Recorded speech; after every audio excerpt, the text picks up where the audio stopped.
খোদার কসম নবীজি বলছে, যদি মানুষ জীবনে একবার লাশের চিৎকার শুনতো, লাসাইকা, পৃথিবীবাসী বেহুশ হয়ে যেত। নবীজি বলছেন, যদি লাশের চিৎকার কোনো মানুষ শুনতো জীবনে, তো কোনো মানুষ আর লাশের দাফন করতো না।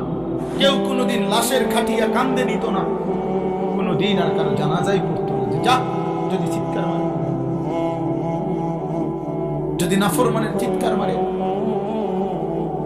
নবীজি বলেছেন, আল্লাহ দয়া করে তোমাদের সামনে ওই আওয়াজ শুনতে দেয় না। এটা আল্লাহর ফয়সালা,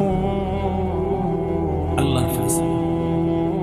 হ্যাঁ বন্ধু, একটা সামান্য হয়তো এমনি খেলনার মতো একটা কিছু বানাইয়া দেখাইছে, কিন্তু সে তো জানাজার নামাজ পড়ছে, বাচ্চারা বুঝাইছে এমন এক চূড়ান্ত পরিণতি আমাদের হবে একদিন। এই পৃথিবীর তোমার হাতে সময় নাই, আমার হাতেও সময় নাই। এই ব্যস্ততম ব্যস্ত অটো ড্রাইভারেরও নামাজের কারণ কি? ব্যস্ত। সিএনজি ড্রাইভারেরও নামাজের টাইম নাই। সমস্যা কি? ব্যস্ত। সামান্য চা বিক্রি করে চা দোকানদারের সময় নাই। আমার বোনরা, মা বোনরা দুপুরবেলার রান্না বান্নার কয়েকটা আইটেম শেষ করতে করতে জোহরের নামাজের টাইম নাই।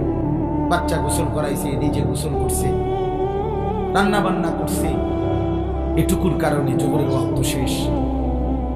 এরপরে যুবক তোমরা মোবাইল টিপতে টিপতে, বন্ধুদের আড্ডা দিতে দিতে নামাজের ওয়াক্ত শেষ।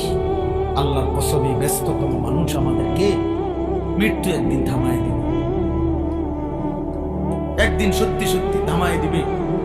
সেদিনও পৃথিবীতে সূর্য উঠবে, চাঁদ উঠবে। সেদিনও পৃথিবীর সব গাড়ি ঘোড়া, পৃথিবীর সব কিছু দোকান পাট খুলবে।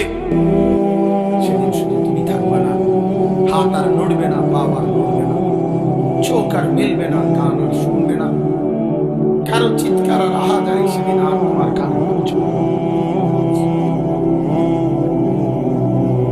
না। তুমি যেদিন মরে যাবার সেদিনও পৃথিবীর ব্যস্ততা থাকবে।